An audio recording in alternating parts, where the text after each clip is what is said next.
In the early hours of a June morning, the California Capitol would awake to a violent act born of fire.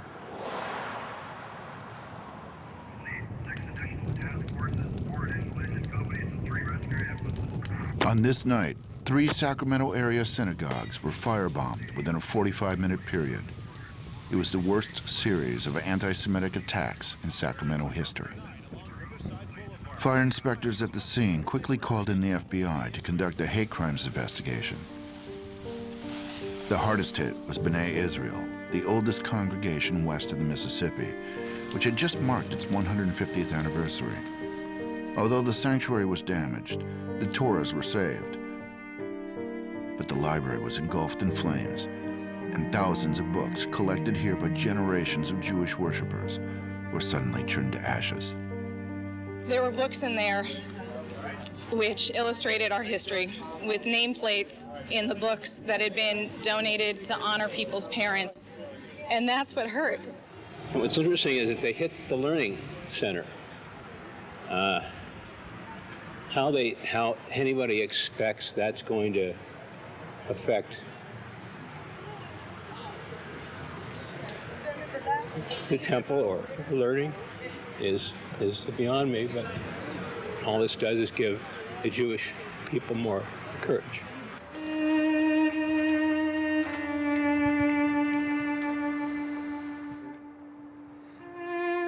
Rabbi Brad Bloom presides over this congregation of over 2,000.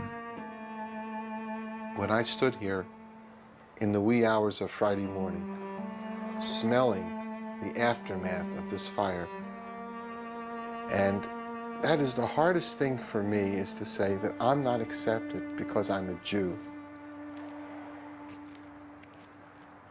And to my horror, I saw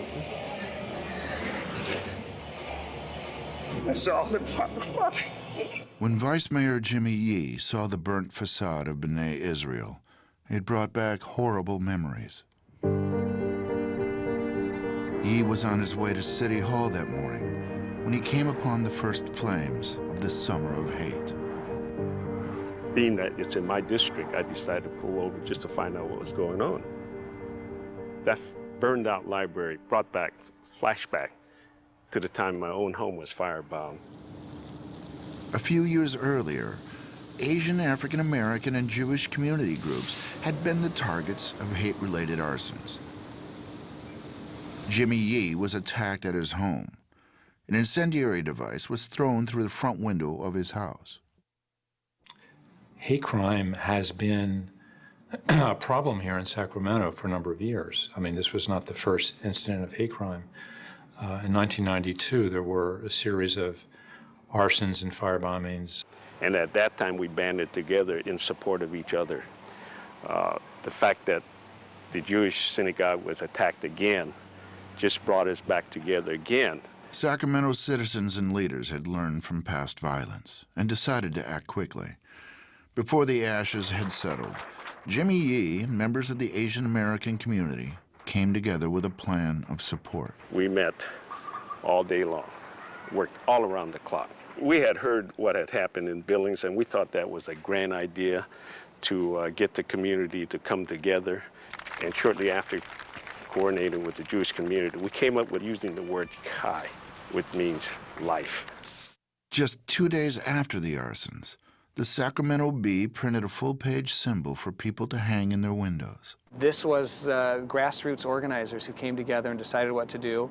That here's an old-fashioned medium, a print newspaper, that can disseminate in one morning a message that now can not only be read, but can be placed in people's storefronts and automobiles and homes in a way that really made you feel the power of people acting and taking that sort of affirmative step. The fact that Sacramento is willing to do these things and that the city government is behind these things gives us support. For Paul Sieve, his experience with this hate crime was also personal. He's a member of the B'nai Israel congregation.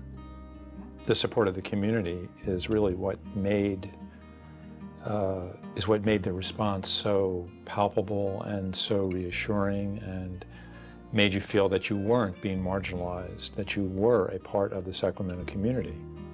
Just 3 days after the attacks, the curtain rose on a stage filled with rabbis, priests, imams, and other religious and public leaders welcoming the 4,000 residents attending a unity rally at the community center. It's very dramatic when you see that kind of crowd come up on such short notice. So it's very important to have the community step forward and say, hey, we're behind you. If they don't do those things, you just don't have that same drive to continue to fight this hatred. What I'm hoping is that the momentum will not be lost and that we will not go back to the way we were.